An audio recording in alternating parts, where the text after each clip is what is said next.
Merci beaucoup Karine. Et l'Outre-mer, c'était une occasion de bien découvrir nos clubs d'Outre-mer. Alors maintenant, je donne la parole à Christelle Cerisier-Philippe, vice-présidente Nord-Ouest. Et je le dis parce que c'est important, elle est adjointe au maire de Deauville. Donc forcément, elle a moins de disponibilité que les autres, mais je trouve que c'est une belle, un bel engagement de Sœurs Optimistes. Voilà, à toi. Bonjour à toutes. Alors c'est vrai que Bernadette en parle, je ne voulais pas trop le souligner, mais je n'ai pas été à la hauteur de mon poste de vice-présidente comme j'aurais souhaité. Non, il n'y a pas question de parce que effectivement, je ne m'attendais pas,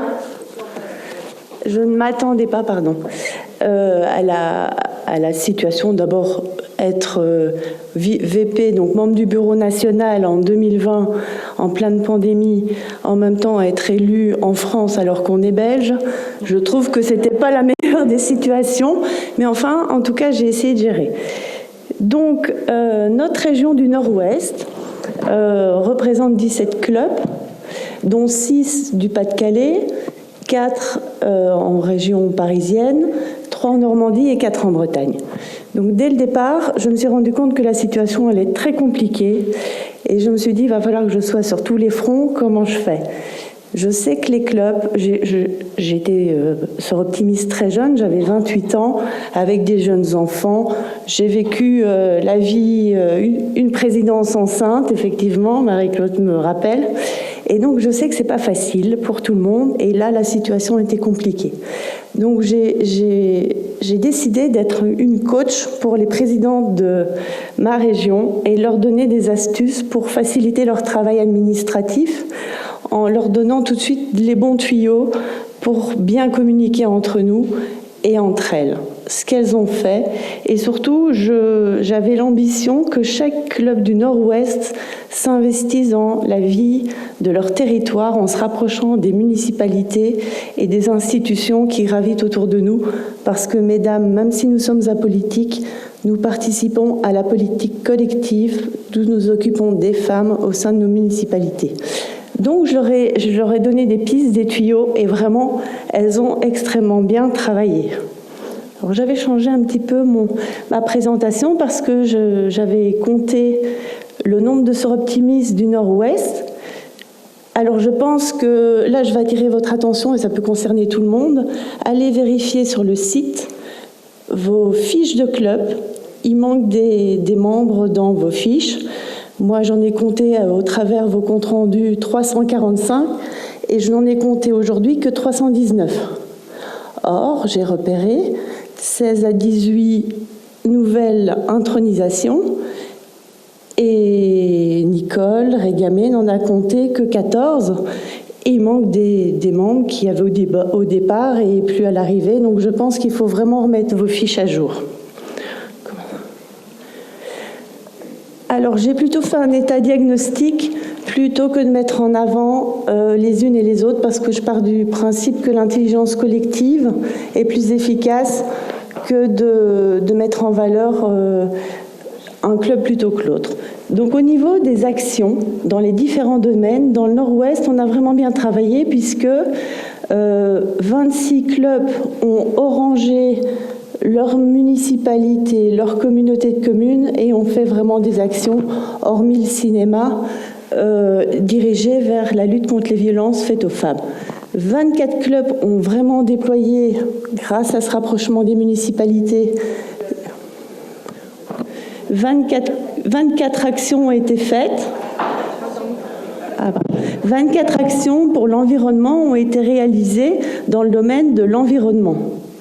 8 pour l'autonomisation des femmes, 10 pour la santé et 10 pour l'éducation.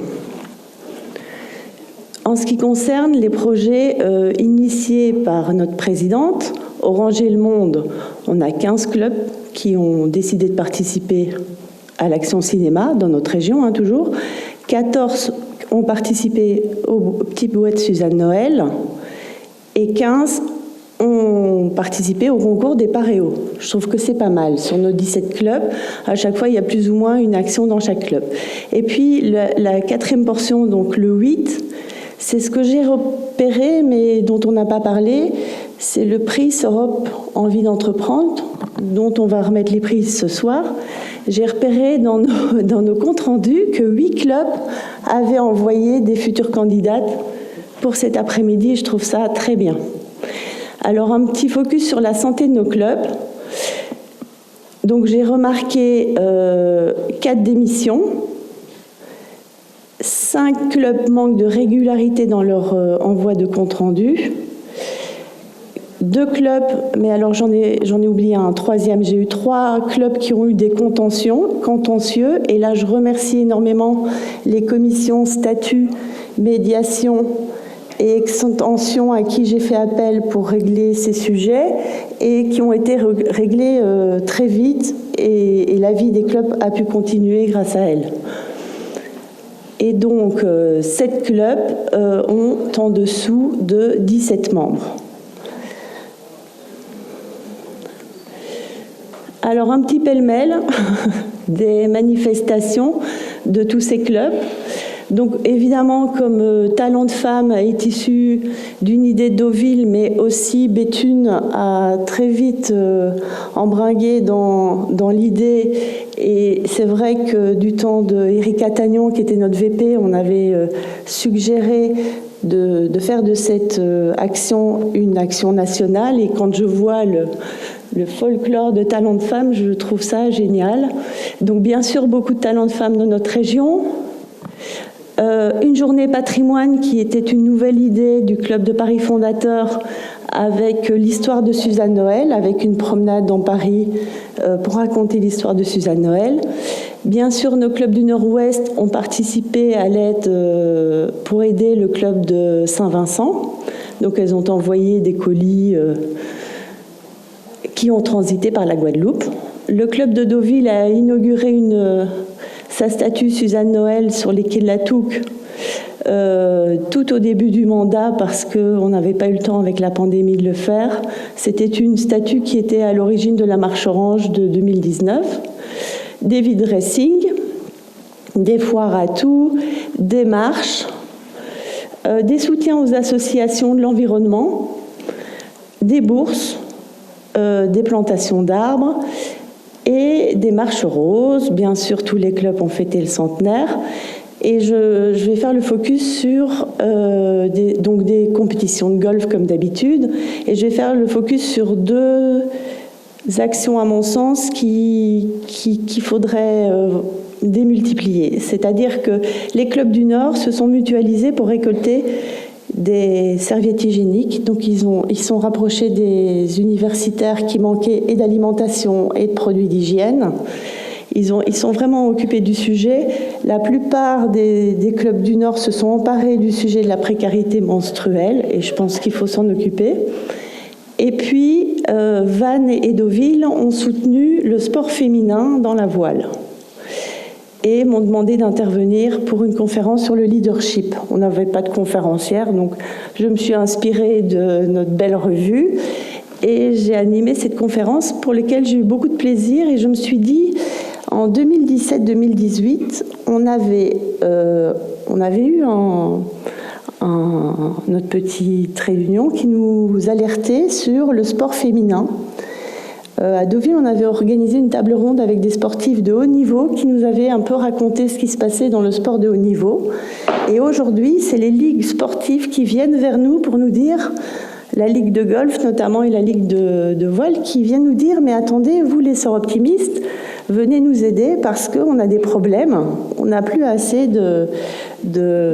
d'inscrits dans nos ligues de femmes. » Et je pense que maintenant les ligues sportives s'en occupent et je pense qu'on doit les accompagner vu qu'on avait alerté il y a quelque temps. Cette pandémie, elle a eu quand même des avantages. C'est-à-dire que moi, je ne pouvais pas bouger. On était coincés, c'était pas mal. Je vous ai rejoint par visio et j'ai appris beaucoup de la visioconférence.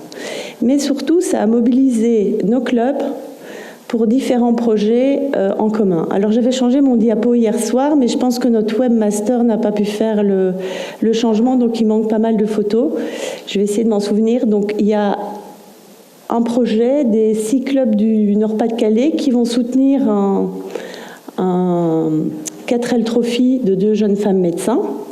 Béthune a fait un projet matching pour clôturer un orphelinat de jeunes filles. Et donc, plusieurs clubs français ont participé, mais aussi européens.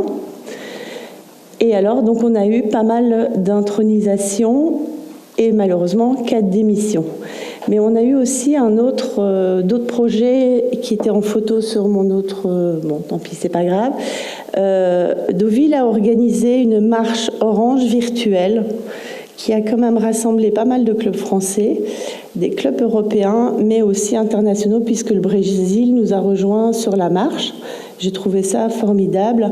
Et puis, en lien avec le club de Mont-Blanc, elles ont organisé à l'occasion du 8 mars une visio sur l'égalité filles-garçons dès le plus jeune âge, avec 2 conférencières qui ne sont autres que